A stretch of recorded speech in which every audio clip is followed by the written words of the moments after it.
بسم الله الرحمن الرحيم اللهم صل على محمد وعلى آل محمد اللهم إني أفتتح السماء بحمدك أنت مصدقا للصراط بمنك أنت أنك أنت أرحم الراحمين في موضع العفو والرحمة. You're getting too cold? أشد الراغبين في موضع النكال والنغمة فعزم المتجبرين في موضع الكبرياء والعظمة. اللهم تنتهي في دعائك ومسألتك فاسمع يا سميع حكيم وأجب يا رحيم دعوتي وعدل يا غفور مسألتي فكم يا إلهي من قربة قد فرجتها وهموم قد كشفتها وعسرة قد عبرتها وعمرة قد نشرتها وحلقة بلاء قد فككتها.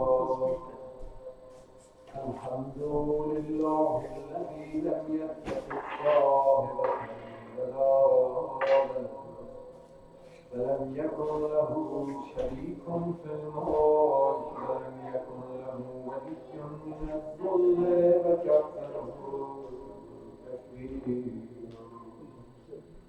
الله الله الله. الحمد لله بجميع محامده كلها على جميع نعمه كلها.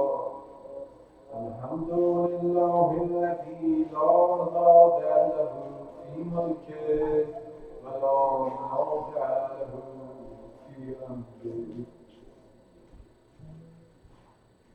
الحمد لله الذي لا شريك له في خلقه ولا شبيه له في عظمته.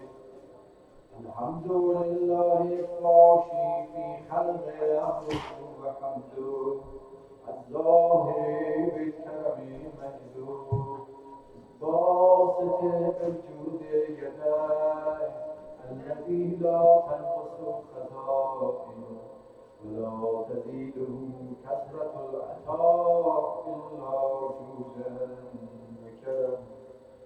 إنه هو العزيز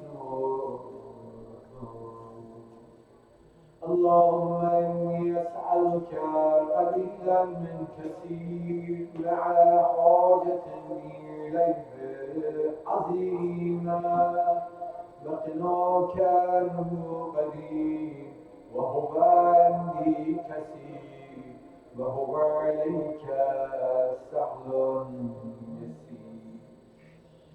اللهم إن عفوك عن ذنبي وتجاوزك عن خطيئتي وسفحك عن ظلمي وسترك عن كبير علي وحلمك عن كثير جرمي عندما كان من خطئي وعمدي. أتمعني في أن أسألك ما لا أستوجبه من الذي رزقتني من رحمتك وأريتني من قدرتك وعرفتني من إجابتك فصرت أدعوك آمنا وأسألك مستأنسا لا خائفا بلا وجلا مدلا عليك فيما قصدت فيه إليك فإن أبدأ عني عتبت بجهدي عليك لأن الذي أبدأ عني هو خير لي لعلمك بالعاقبة الأمور. فلم أرى مولا كريما أسهل على عبد لئيم منك علي يا ربي. إنك تدعوني فأولي عنك وتتحبب إلي فأتبقد إليك وتتودد إلي فلا أقبل منك. كأن لي التطول عليك فلم يمنعك ذلك من رحمة لي والإحسان إليك وتفضلي علي بجودك وكرمك. فارحم عبدك الجاهل وجد عليه الفضل إحسانك. إنك جبار كريم.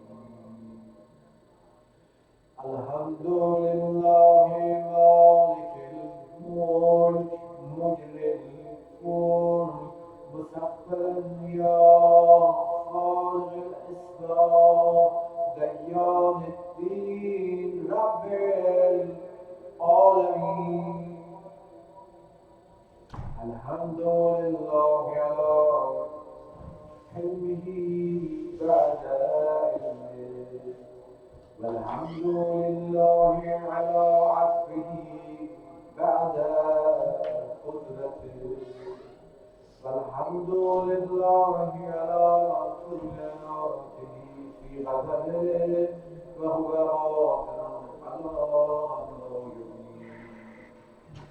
الحمد لله خالق الخلق باسط الرزق خالق الأسباب ذي الجلال والإكرام والفضل والإنعام الذي بعد فما يرى وغرب فشهد المجرى تبارك وتعالى. الحمد لله الذي ليس له مناظر يعادل ولا شبيه يشاكل ولا ظهير يعاضد. قهر بعزته العزة وتواضع لعظمته العظماء فبلغ بقدرته ما يشاء. الحمد لله الذي يجيبني حين أنادي ويستر علي كل أمر وعلى أعصي ويعظم نعمة علي فلا أجازي. فكم من موهبة حمية فرعة وعزيمة مخوفة قد كفاني وبهجة مولعة قد أراني وأثني عليه حامدا واذكره مسبحا. الحمد لله الذي لا يفتك حجابه ولا يغلق بابه ولا يرد السائل ولا يخيب عامل. الحمد لله الذي يؤمن الخائفين وينجي الصالحين ويرفع المستضعفين ويدعو المستكبرين ويهلك المنكرين ويستخلف الآخرين. والحمد لله قاسم الجبارين مبين الظالمين بك الهاربين نكال الظالمين صريخا مستصرخين موضع حاجات الطالبين معتمد المؤمنين. الحمد لله الذي من خشيته ترعد السماء وسكانها وترجف الأرض وأمارها وتموج البحار ومن يسبح في غمراتها. والحمد لله الذي هدانا لهذا وما كنا لنهتدي لولا أن هدانا الله. الحمد لله الذي يخلق ولم يخلق ويرزق ولا يرزق ويطعم ولا يطعم ويميت الأحياء ويحيي الموتى وهو حي لا يموت بيده الخير وهو على كل شيء قدير. اللهم صل على محمد عبدك ورسولك وأمينك وسفيك وحبيبك خيرتك من خلقك وحافظ السر ومبلغ رسالته أفضل وأحسن وأجمل وأكمل وأزكى وعنه وأطيب وأطهر وأسنى وأكثر صليت وباركت وترحمت وتحننت وسلمت على عهد من عبادك وأنبيائك ورسلك وصفوتك وأهل الكرامة عليك من خلقك. اللهم صل على علي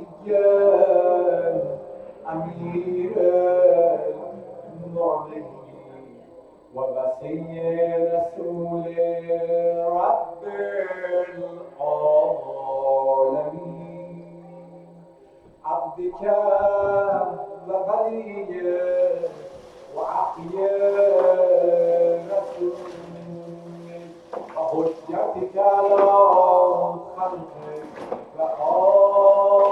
وآيتك الكبرى والنبع العظيم.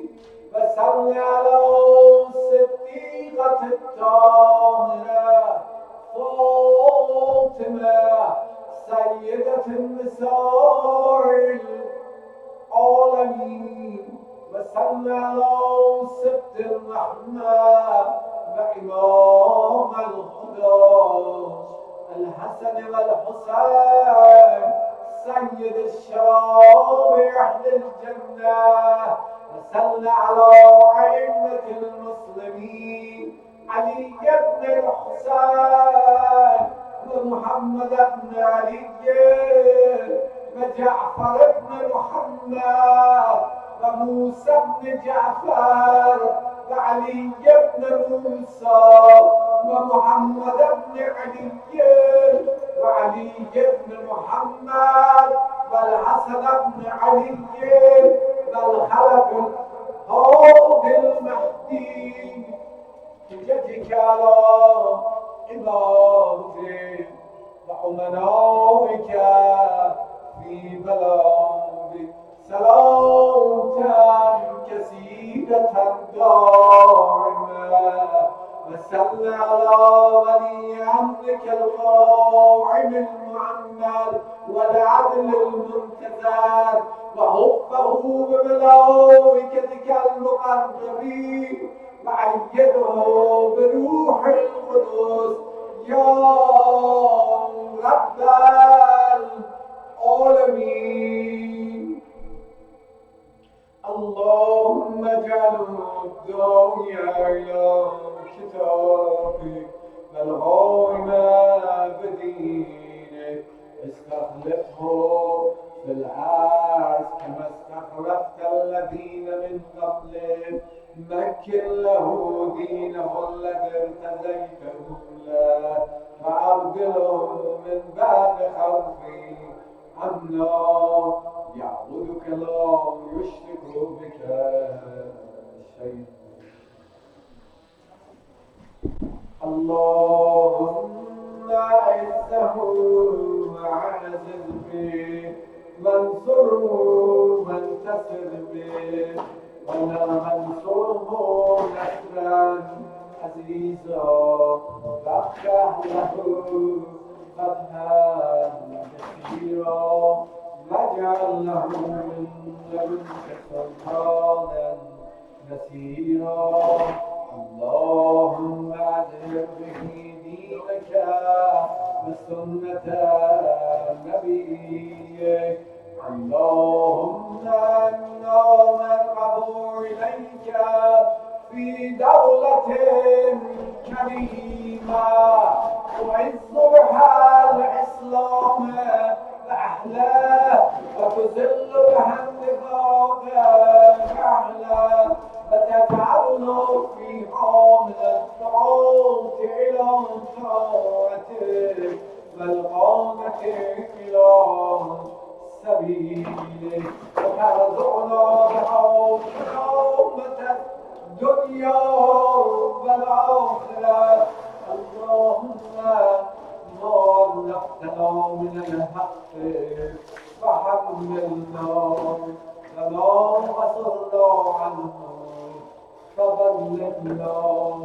اللهم ارحم به شخصنا واشحذ به سبعنا وارفع به خطنا وكسر به دولتنا وأعزز به ذلتنا وأغني به عائلنا وأقضي به عن مغرمنا واجبر به فقرنا وسد به خلتنا ويسر به قسرنا وميز به وجوهنا وفك به عصرنا وأنجح به طلبتنا وعنجز به مواعيدنا واستجب به دعوتنا واعتنا به سؤلنا وبلغنا به من الدنيا والآخرة آمالنا واعتنا به فوق رغبتنا يا خير المسؤولين وأوسع المعطين. اشفي به صدورنا واذهب به غيظ قلوبنا واهدنا به لما اختلف فيه من الحق بإذنك.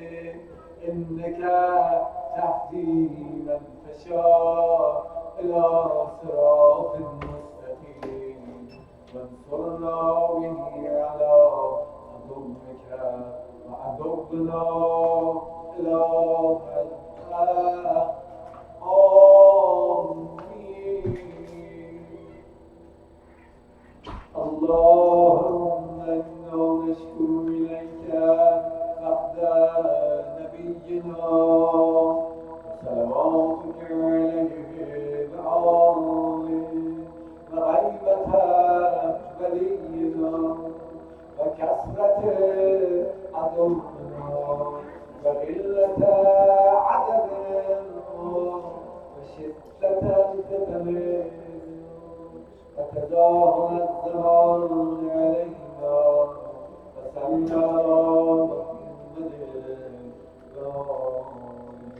وعنا على ذلك بقدر منك تؤجل وبضر تكشف من نسر تعز وسلطان حق تظهر برحمة منك تجللنا عافية منك تلمسنا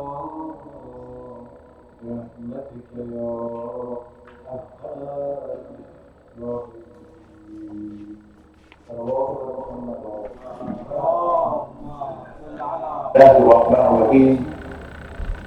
الحمد لله رب العالمين، والصلاة والسلام على خير خلقه وخاتم نبينا المرسلين سيد الأولين والآخرين شفيع المرسلين رحمة للعالمين أبو القاسم محمد.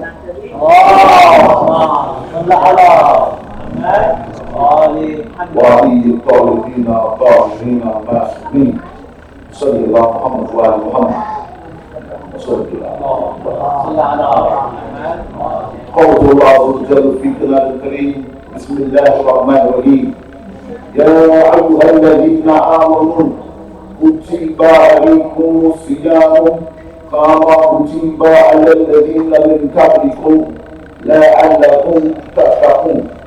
صدق الله العلي العظيم. أما بعد، السلام عليكم ورحمة الله وبركاته جميعا. Dear brothers and sisters, let me first provide myself as well as you to fear Allah Azza wa Jalla as He should be feared, and to obey all of His divine commands, and to remember that our ultimate goal, we will have to one day return and stand in front of Allah. The praises of Allah, those who speak cannot adequately express His true praises, nor those who count numbers His favors and blessings, nor of those who try to dive into the inner recesses of His knowledge can reach the depths, save those whom He pleads. I openly bear witness that there is no God but Allah, He has no partners and no associates, that He is absolutely alone, without the feeling of being alone. I also openly bear witness that Muhammad ibn Abdullah, he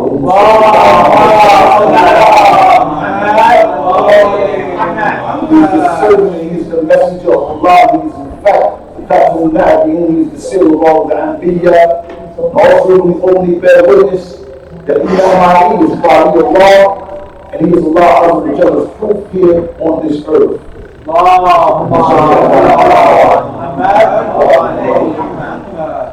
Dear brothers and sisters in Islam, I just would like to thank Allah subhanahu wa ta'ala for giving us all the tawfiq once again, inshallah, to come out and to be here. And I pray to Allah subhanahu wa ta'ala that on your return, that you will also return home safely as you have arrived here safely. You know, we have been discussing my subject for this month of Ramadan has been the khutbah of Amr al-Mu'mineen, khutbah al-Muttaqin, okay, or the khutbah or the sermon of the pilots. We have been discussing some of the qualities of the pious ones. And we have been discussing this not in terms just to listen or to hear, but inshallah that we may also implement those qualities within ourselves. A few of the things, just a brief recap from the last time I was here. We mentioned a couple of things. One of the things we mentioned was about the ayah that Allah subhanahu wa ta'ala talks about the different types of clothing that we should wear. And that actually came from one of the sifat that Amr al-Mu'mineen mentioned in the khutbah. And that was that after mentioning that the speech of the pious is direct and to the point, the next point that he mentioned was that the pious ones, they wear moderate dress. They don't dress extravagantly. Okay? And we discussed one of the ayahs where Allah subhanahu wa ta'ala has said, oh, you children of Bani Adam, we have sent down with you clothing, women. And three things were mentioned in the ayah. One of the things, purposes for the clothes is to cover our sin. The next thing that was mentioned was for beauty, to beautify the individual. And the last one that was mentioned was the clothing of taqwa, subhanAllah. And and I pointed out that the last remnant, the last one that is mentioned, that is the one that we really need. Because if you have the two previous ones without the third, that's what meaning. But if you have the taqwa, the remnant of taqwa, the robes of taqwa, you have covered the previous two, shame as well as the beautification of the individual. When we talk about this taqwa, one of the things, we mentioned taqwa, previously we mentioned it, we have to also touch on how do we develop this taqwa. Because many times we hear about it. So, I jotted down a few practical steps, inshallah, that, we can take and maybe, to be of a benefit, inshallah, to the salawat.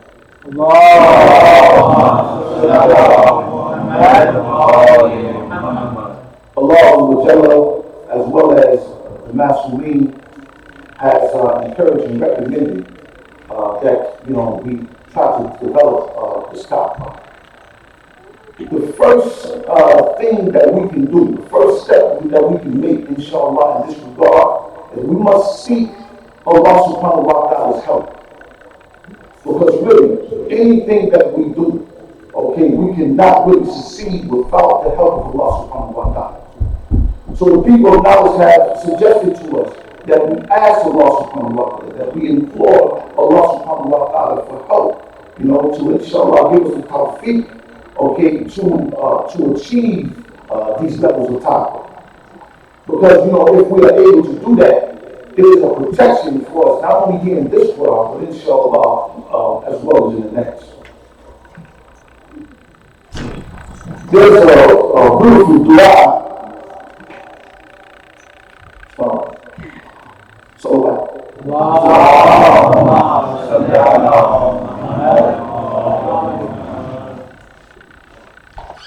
Allah subhanahu wa ta'ala have told us through the dua of Imam Mahdi, Sharif. Okay?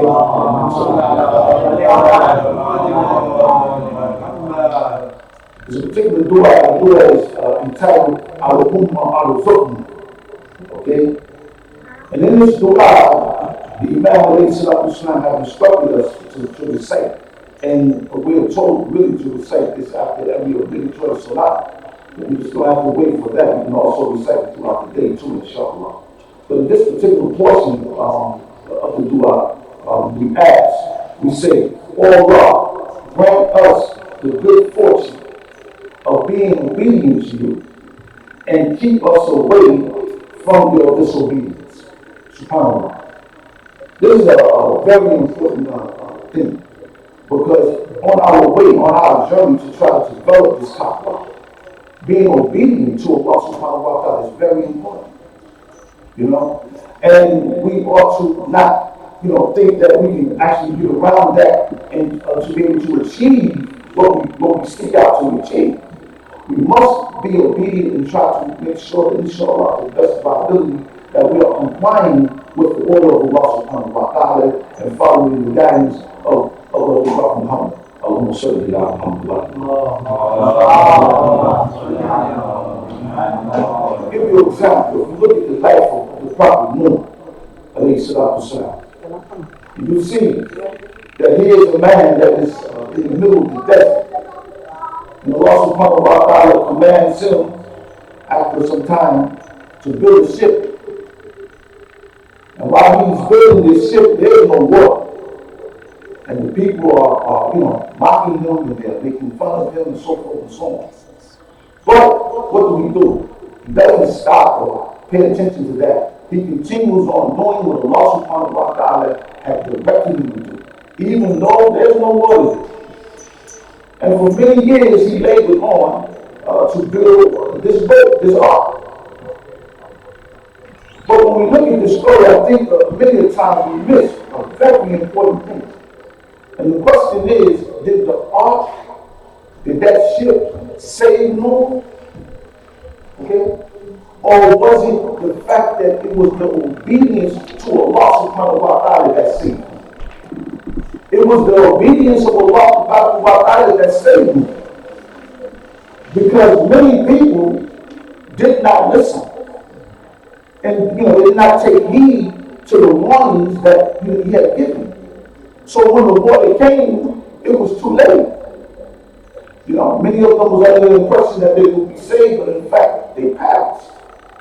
So it was not so much the ship that saved him. It was the fact that he followed the orders of Allah that is what saved him. So in reality, dear brothers and sisters, obedience is more sacred than sacrifice, and sacrificing for the cause of Allah is really the true obedience. So again, on this way of trying to inculcate these attributes in order to help us develop this taqwa, it is very important that we try to keep ourselves compliant with Allah subhanahu wa ta'ala and His will. Okay, another point. On this journey, on this road of, to work on and to develop this area of taqwa in us, we must also have the confidence and the belief within ourselves that we can do it. Because many times the shaitan, he will put things in front of you, temptations and many obstacles. He will put doubt within your mind if you allow him to, plant that thing. In fact, to discourage you from going on that path. But we must, even if we don't have confidence in ourselves, we must have confidence in Allah and in His mercy. And that we seek the mercy of Allah subhanahu wa ta'ala to help us, achieve our goal of applying this taqwa. It's a very important aspect of a believer's life to always maintain a good opinion of Allah. Okay? And in fact, it is a characteristic of the kuffar and of the munafiq to not have a good opinion of Allah subhanahu wa ta'ala. So inshallah, we ask Allah subhanahu wa ta'ala to help us, not be blinded by the delusion and deception of the shaitan. Another point that inshallah can help us develop this taqwa, that is the contemplation on death. Okay? Many times we live in the world, in society, that when you start talking about death, people want to move from around you. They don't want to really be around you when you're discussing it. They don't even want to think about death. They just want to think about this life. But the reality is, this is an instruction that we receive from the Holy Prophet Muhammad.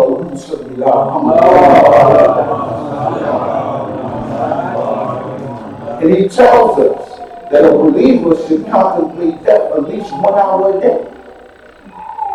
Imam Ja'far Siddiq alayhi salatu salam, he tells us that a believer should have his kafan, in his possession, and that you should look at that kafan often to remind ourselves, inshallah, that one day we have to return to Allah. You see, and a believer, we have to live for that too. We can't just live for this world, okay? We have to live for the world to come. And what are we doing in preparation to prepare ourselves for that? You know, this life is very short. 50, 60, 70 years, maybe. Okay, even if it's 100, it is short in compared to when we leave this physical world. In the next life, time is different. So contemplating on death is very important. There's another hadith from the Holy Prophet Muhammad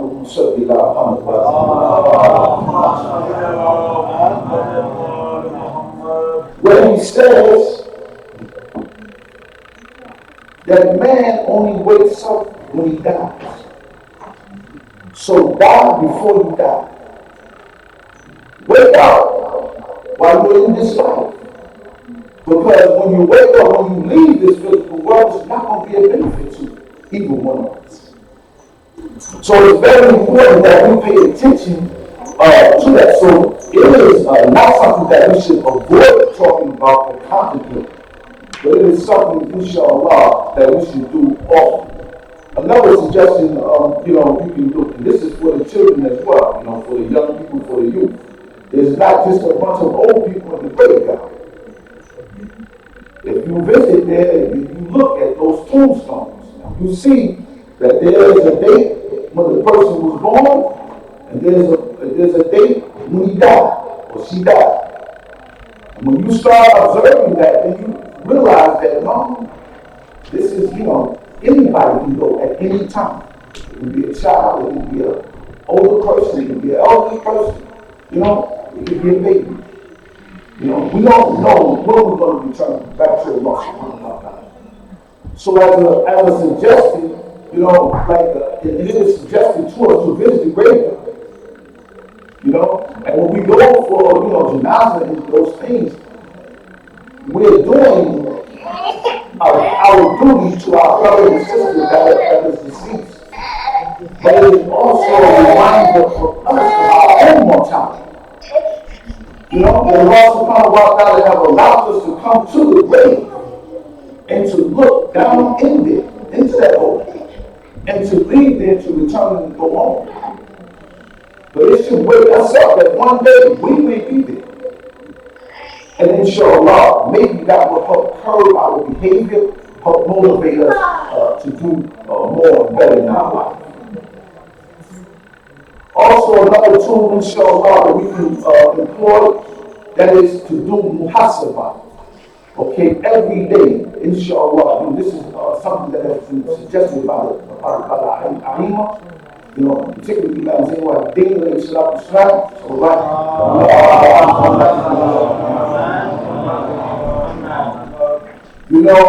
Imam A.S. said, that one should do muhasabah every day. At the end of the day, you should take account of yourself. And Allah subhanahu wa ta'ala tells us in the Quran, also take account of yourself before you are taking account of. Alright? Because when we do this muhasabah, we see what have we done with the day. Okay? Have we done more good or have we done wrong? Alright? And we're told that if we look into your account and you see that you have done good, alhamdulillah, more than Allah, thank Allah. Praise Allah for that. But if you see that you have did things that was wrong, we should ask Allah for forgiveness, try to correct our behavior. Inshallah, Allah gives life for the next day to try to do better. Also, this muhasabah is like, it helps steady us. We don't drift too far off the course if we're checking ourselves on a daily basis. But if we're not, don't care about it, we can drift and slip off into the wrong way. Also, make the salat die. Getting up at night, stealing away, leaving that bed. Now, I know sometimes it's not easy to leave that bed. That bed is soft and, and the sleep is sweet. Right? Sometimes very difficult. You have to throw yourself out, right? But the spiritual benefit is tremendous, and it is something that has been continuously suggested in the Quran for us to do as well as we find in the hadith, of the Masumeen. One of the things that the Prophet said to Imam Ali before he transcended this physical world and passed on, he suggested continuously to the Imam, do not leave Salatullah. Do not leave Salatullah. Do not leave Salatullah. He repeated that over and over again. So it's very important, thing for us to do, inshallah. And it can help raise us and raise our status and raise our spirituality.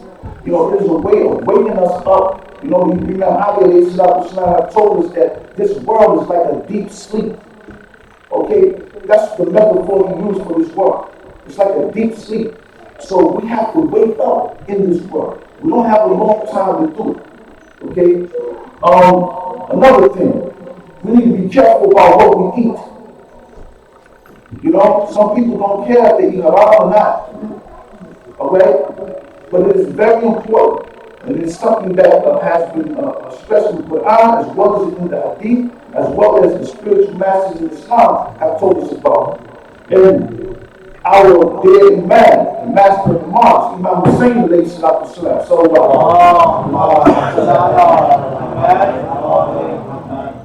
He told the people on the plains of Karbala, one of the reasons why they were after his blood because their bellies were full of haram. Haram affects not only the physical body, but also affects the soul. If you read the hadith, eating haram, not eating best meat, that don't care about that, you will see that these are very serious hadiths. So it does have an effect on us and has an effect on our behavior. Lastly, before I conclude, we have to do tawasul to Imam Hussein alayhi salatu wasalam. Imam Hussein is not just a personality that we discuss and we pride, that's it. Because he lived back in 61 AH. He has no use today. Imam Hussein is more than that. He is a path to spiritual as well as physical liberation. Imam Hussein is the removal of the obstacles in our way. So we should implore Allah subhanahu wa ta'ala to allow Imam Hussein to succeed and to see on our behalf with Allah subhanahu wa ta'ala to allow us to achieve this level of time. Sallallahu alaihi wasallam.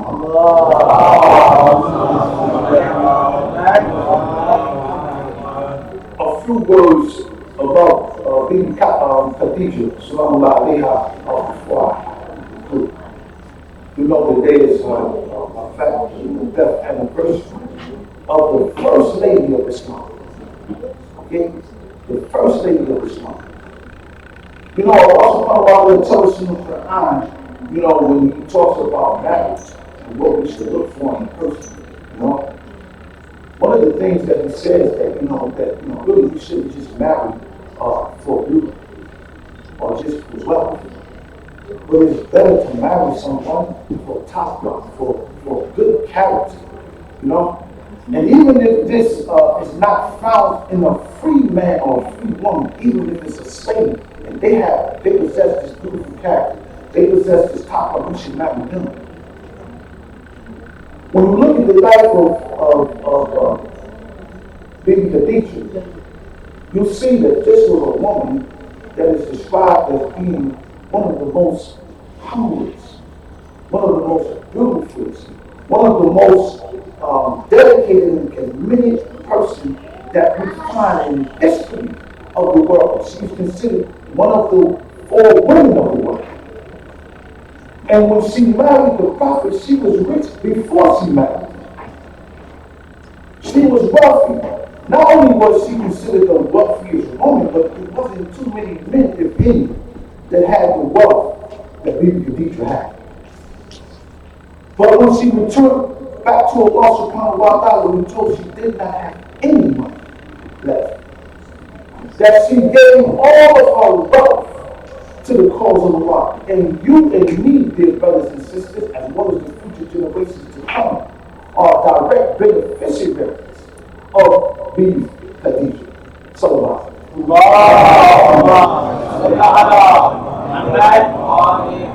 Not one time did we hear or know of, however condemning or talking about her husband or blaming the Holy Prophet Muhammad for not having any more money, from going from a rich, wealthy person to poverty almost.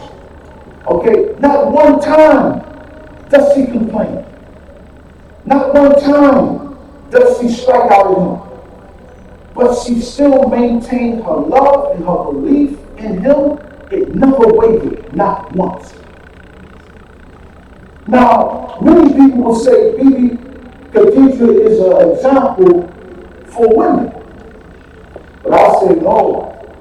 She is an example for mankind, that's women as well as men.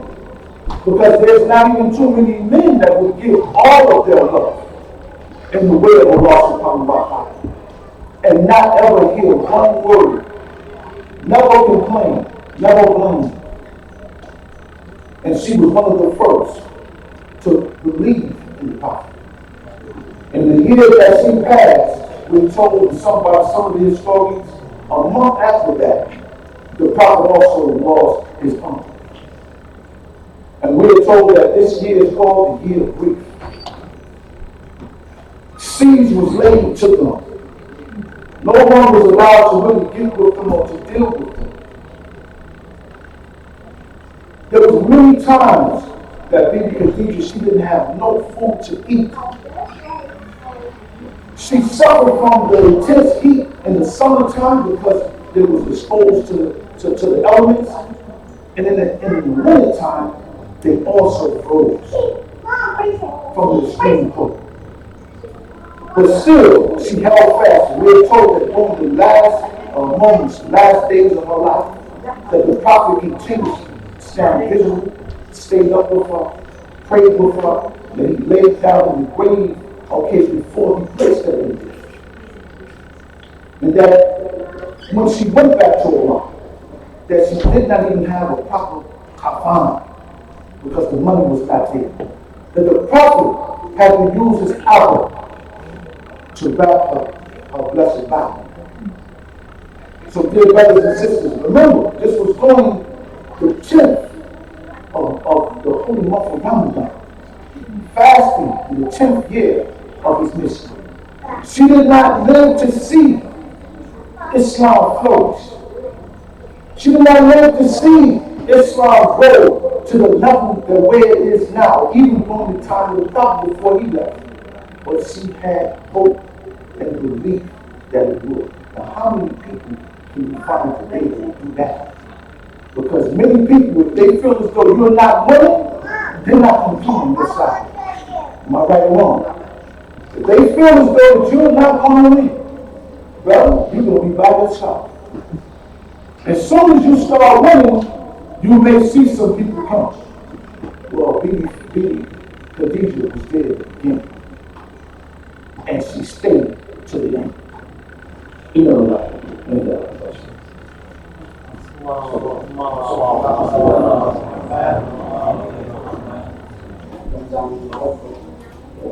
مرحوم سيد باقر حسين سمو سيد محمد حسين أمة الزهراء بنت أمة الزهراء وفر جبيل بعمي ذكر سيد محمد صادق حسين قاسمی میر حمایت علی خان ثنا میر شجاع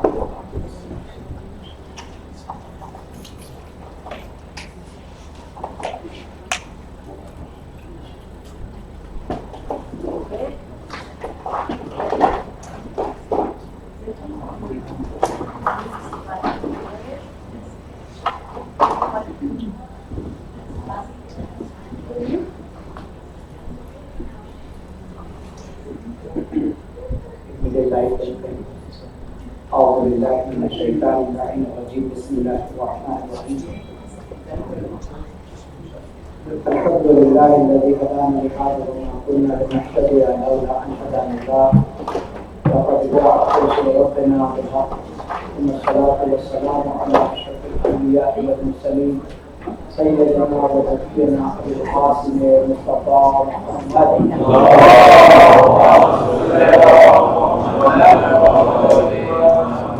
وعلى أهل بيته الطيبين الطاهرين المعصومين المظلومين المستجابين المنتخبين غرض امین ولعنت اللہ علی اعدائهم اجمعین من الآن الى قیام یوم الدین. اما بعد فقد قال الله الحكيم في القرآن الكريم وقال بالحق وهو أصدق القائلين. بسم الله الرحمن الرحيم. فاذكروني أذكركم واشكروني ولا تكفرون. الصلاة.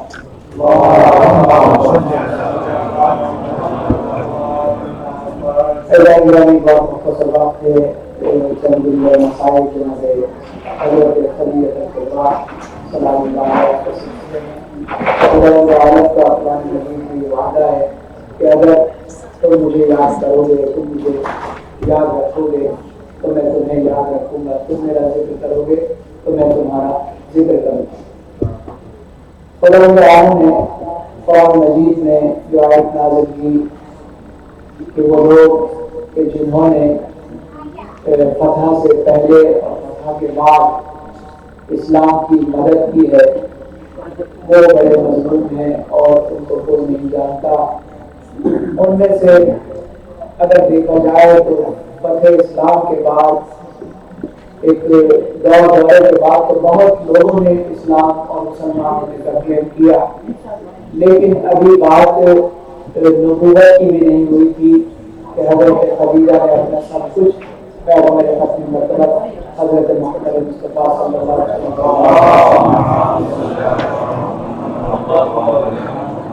حضرت خدیجہ جو ملکۃ العرب کے نام سے مشہور تھی اور سرزمین عرب پر ان سے بڑا بزنس، ان سے بڑا کاروبار کچھ نہیں تھا.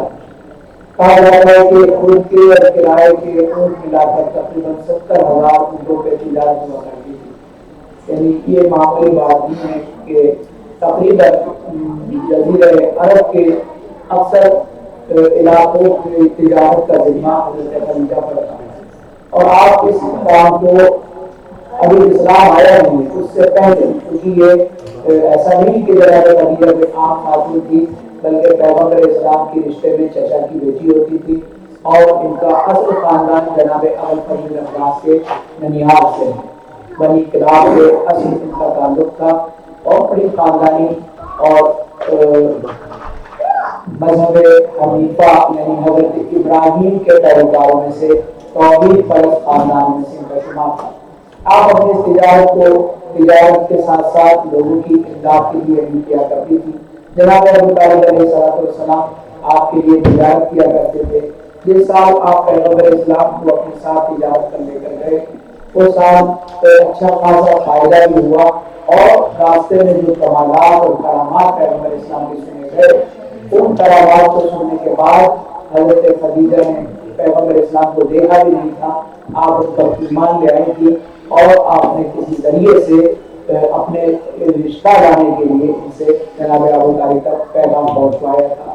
کیونکہ آپ نے سنا تھا کہ جب قافلہ شام کے سرحدے پر پہنچا تو وہاں پر ایک بہت ہی ضعیف 120 سالہ ایک عیسائی پادری، اس نے جب دیکھا کہ قافلہ چلا جا رہا ہے جس کے ساتھ ساتھ نور چل رہا ہے تو وہ اپنے دیر سے باہر نکل آیا اور کہا کہ میں اگر صحیح میرا اندازہ ہے تو ضرور اس قافلے میں وہ شخص اور وہ ذات ہے کہ جس کو میں ڈھونڈ رہا ہوں، جس کو میری کتابیں بیان کر رہی ہیں.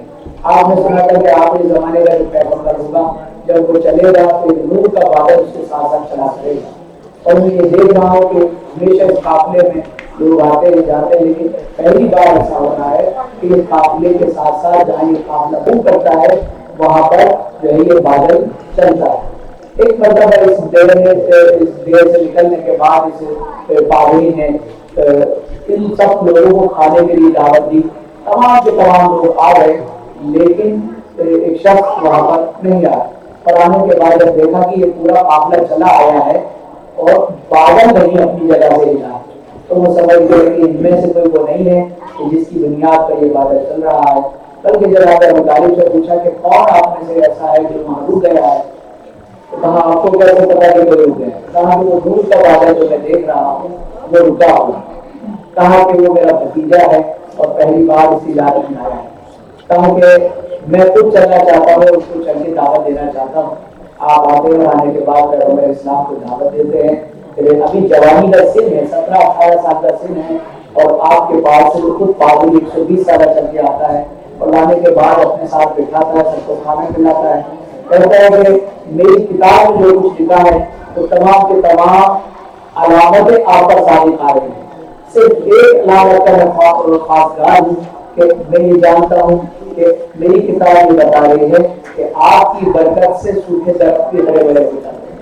تو جناب مطالعہ نے بتایا کہ ہاں ایک مرتبہ جب ہمارا قافلہ بھوک سے پریشان تھا اور لوگوں کو کچھ کھانا نہ کچھ نہیں تھا، صرف سوکھے انار کے درخت تھے، تو تب ہم نے پیغمبر اسلام کی پیراہن کو اس سوکھے درخت پہ ٹانگا تھا، تو اس کی برکت سے وہ درخت ہرا بھرا ہو گیا اور بہت سے انار تو فوری طور پر اس کا پیدا ہو گیا۔ یہ تمام کی تمام باتیں جناب خدیجہ کے غلام نے پیغمبر اسلام کے سلسلے میں جناب خدیجہ کو بتائی۔ پیغمبر اسلام پر ایمان لانے والی سب سے پہلی خاتون جناب خدیجہ الکبریٰ آپ کی جب شادی پیغمبر اسلام کے ساتھ ہوئی، کہتے ہیں کہ آپ کا سن 28 سال کا تھا، پیغمبر اسلام کا سن 25 سال کا، لیکن نامراد مسلمانوں کا نظر میں کیا ہے کہ جناب خدیجہ کو بیوہ بھی بنا دیا، 40 سال کی عمر بھی کر دی، بہت سارے بچے بھی بنا دیے، جبکہ جناب خدیجہ الکبریٰ ملکۃ العرب نے کبھی کسی سے شادی نہیں کی تھی، اور یہی حال پیغمبر اسلام کا کہ آپ اتنا اچھا جوڑا قرار پائیں کہ جناب پیغمبر اسلام کا کہ 25 سال تک پیغمبر اسلام نے جناب خدیجہ کے ساتھ زندگی کی، اس وقت میں آپ نے کبھی کوئی شادی نہیں کی۔ آپ کی شادیوں میں ملتا ہے 17 شادی رسول اللہ نے کی ہے، 17 میں سے یہ وہ واحد شادی ہے کہ جس میں تنہا بیوی کے نام پر جناب خدیجہ الکبریٰ رہی، اور آپ اسلام سے بعثت سے پہلے یعنی رسول اللہ کے اعلان نبوت سے پہلے یعنی 25 سال کے سن سے 40 سال کے سن تک آپ اسلام سے پہلے جناب رسالت مواد کی بات مانتی رہی۔ ایسا گرامی آپ نے ایمان مسلمانوں کے ایمان لانے کے بعد جناب خدیجہ الکبریٰ نے بڑی سختیاں اٹھائی، اس کے بعد شہر ابی طالب میں جانا پڑا، اور یہاں تک کہ جو خواتین کے لیے سب سے سخت مرحلہ ہوتا ہے، سب سے سخت مرحلہ ہوتا ہے ولادت کا بچے کی۔ جس وقت جناب فاطمہ زہرا سلام اللہ علیہ کی ولادت ہونی تھی، اس وقت تمام عرب کی خواتین نے جناب خدیجہ سے جو ہے منہ موڑ لیا تھا، اور پیغمبر اسلام کے پاس آنا جانا بند کر دیا تھا، سوائے تکلیفوں میں کچھ نہیں۔ اور یہی وجہ ہے جو قرآن مجید کی آیت نازل ہوئی، بسم اللہ الرحمن الرحیم، قل انما انا بشر مثلکم یوحی الی، جس کو لوگ کہتے ہیں کہ رسول ہماری طرح بشر ہے، اس آیت کی بنیاد پر، جبکہ یہ آیت اس وجہ سے نازل ہوئی تھی کہ میرے رسول ان سے کہو کہ اگر تم مجھے رسول نہیں مانتے تو کم سے عام شہری کو مانو، میں بھی تمہاری طرح ضرورت مند ہوں، میں بھی چاہتا ہوں کہ لوگ مجھ سے ملے میری مشکلوں میں۔ خدیجہ کو اس وقت ولادت کے لیے، بچی کی ولادت کے لیے جناب خدیجہ کو ضرورت تھی، اور لوگوں نے منہ موڑا ہوا۔ گرامی جب پیغمبر اسلام کے پاس جو ہے خلفائے راشدین آئے، آنے کے بعد یہ کہا کہ یا رسول اللہ مسلمان بھوکے مر رہے ہیں، ہمارے پاس کوئی مال نہیں ہے، جنگ کا کوئی امکان نہیں ہے جو مال غنیمت آئے، ہماری تمام زمینوں کا محاصرہ کر لیا گیا، تمام مال و جل کا مصادرہ کر لیا گیا، اب ہم بھوکے مر رہے ہیں، اب کیا کریں؟ تو پیغمبر اسلام نے اس بات کو جو ہے پیغمبر اسلام نے جناب خدیجہ الکبریٰ کے سامنے بیان کیا۔ آپ نے غلاموں کو حکم دیا کہ میرے خزانے کے منہ مسلمانوں کے لیے کھول دیے جائیں، اور اتنی حضرتیاں، اتنا سونا برسایا کہ بڑے بڑے خطاور اسلام کی ذاتیں جو ہے ایک دوسرے کو دیکھ نہیں پائے۔ یہ تمام کے تمام غلط جناب خدیجہ نے بتائی، اور بہت سے غلاموں کو خریدا گیا، ان کو آزاد کیا گیا۔ مسلمان جو بھوک اور پیاس سے تڑپ رہا تھا، ان تمام کی معاشی حالت کو بہتر کرایا گیا، مدینے کی ساخت و ساز کو کیا گیا، لیکن آپ کو 10 ہجری یعنی کہ بعثت کے 10ویں سال، جب بعثت کے 10ویں سال آپ کی رحلت ہو گئی، آپ اس طرح علاقت پر ہیں، رسالت کو آپ کو بلایا، بلانے کے بعد کہا کہ اللہ کے رسول میں جانتی ہوں کہ میں نے آپ کی کوئی خدمت نہیں کی۔ آپ نے فرمایا خدیجہ ایسی بات نہیں ہے، آپ نے جو خدمات میرے لیے انجام دی ہیں، آپ نے جو میری وجہ سے مددگار بن کر زندگی میرے ساتھ گزاری ہے، اس کا کوئی صلہ میں نہیں دے سکتا۔ آپ نے فرمایا اللہ کے حبیب میری 2 خواہشیں تو آپ سے دنیا کے لیے ہیں، تو 2 خواہشیں میری آپ سے آخرت کے لیے ہیں۔ رسول اللہ نے فرمایا کہ خدیجہ بیان کیجیے۔ کہا کہ اللہ کے حبیب دنیا کی خواہش تو یہ ہے کہ مجھ سے جب سے اسلام قبول کیا ہے تب سے لوگوں کو مجھ سے بڑا کینہ ہے، اور وہ کینہ اسلام آنے کے بعد بھی ختم نہیں ہوا ہے۔ لہٰذا یہ لوگ میری بچی کے ساتھ بہت غلط سلوک کریں گے، اے اللہ کے حبیب میری بچی کے مددگار رہیے گا، ہمیشہ اس کی مدد کیجیے گا۔ اور دوسرا یہ اللہ کے حبیب میں یہ چاہتی ہوں کہ دنیا میں آپ سے یہ چاہتی ہوں کہ اللہ کے حبیب میں نے قبر کی مشکلوں کو بڑا سنا ہے، آپ کے منہ سے سنا ہے، لہٰذا میں جانتی ہوں میرا ایمان ہے اگر آپ کے پیغام میں مجھے دفن کیا جائے تو قبر کی کوئی مشکل میرے سامنے نہیں آئے گی۔ آخرت کے لیے میں یہ مانگنا چاہتی ہوں اے اللہ کے حبیب جب حشر کا ہنگام ہو تو آپ میری شفاعت کیجیے گا، اگر مجھے جنت نصیب ہو جائے تو آپ اللہ سے درخواست کیجیے گا کہ مجھے اسی جنت کے اس باغ میں رکھا جائے جہاں پر آپ رہیں گے۔ یا رسول اللہ، اتنی محبت کرنے والی زوجہ فاطمہ زہرا سلام اللہ علیہ کی مادر گرامی جناب خدیجہ الکبریٰ اس دنیا سے آنکھ بند کر کے چلی گئی۔ 10 رمضان بعثت کا 10واں سال ہے۔ ہاں عزیزو، پیغمبر اسلام کو اتنا صدمہ ہوا، اسی سال آپ کو 2 صدمے ہوئے، ایک جناب ابو طالب کی وفات کا، ایک جناب خدیجہ الکبریٰ کی وفات کا۔ اس سال کو پیغمبر اسلام نے سال حزن قرار دیا، اب حزن یعنی پورے سال رسول اللہ نے بہت گریہ کیا اور گریہ کرتے جاتے تھے، جب کبھی بھی جناب خدیجہ کا نام آتا تھا تو آپ گریہ کرتے تھے۔ ہاں رسول اللہ نے جناب فاطمہ کی بڑی پرورش میں بہت ہی دیکھ بھال سے کام لیا، لیکن یا رسول اللہ میں آپ سے یہی عرض کروں گا، جناب خدیجہ کی گفتگو وجہ تھی کہ لوگوں کو جناب ابو طالب سے بھی کینہ تھا، جناب خدیجہ الکبریٰ سے بھی کینہ تھا، یہ دونوں تھے جن کی بنیاد پر اسلام پل کر بڑا ہو گیا۔ ہاں ایک طرف جناب ابو طالب کو ستایا گیا، دوسری طرف فاطمہ زہرا سلام اللہ علیہا، ابھی باپ کی آنکھ کا بند ہونا تھا کہ فاطمہ کو مسیح پڑھنا پڑ جائے، صبت علیہ مصائب لو انہا صبت علی الحیام سرنا لعالیہ۔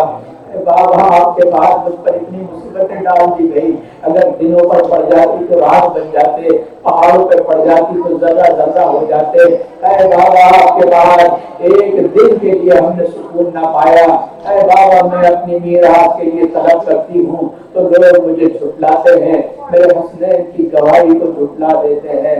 میں کہوں گا زہرا مرضیہ، میں جانتا ہوں آپ نے بڑی مصیبتیں اٹھائی، آپ کی مادر گرامی نے بڑی مصیبتیں اٹھائی، لیکن ہمیں انتظار ہے ضرورت محشر کا کہ جب آپ کی سواری آئے گی، آپ کی والدہ ماجدہ کی سواری گزرے گی، ایک فرشتہ آواز دے گا اے اہل المسجد اپنے محشر اپنی آنکھوں کو بند کر لو، ارے رسول کی بیوی اور رسول کی بیٹی آ رہی ہے۔ عزیزو روز محشر جناب زہرا مرضیہ آئیں گی، زہرا مرضیہ کے ہاتھ میں 2 نمونے ہوں گے، 2 چیزیں ہوں گی، ایک تو پیراہن امام حسین علیہ السلام ہوگا جو خون میں ڈوبا ہوا ہوگا، اور زہرا مرضیہ پکار کے کہیں گی اے میرے معبود میرے حسین نے کیا بگاڑا تھا تو میں نے چکیا پیس کے پالا تھا، اور دوسرے ہاتھ میں جناب علی اصغر کا ایک خون میں بھرا ہوا کتا ہوگا۔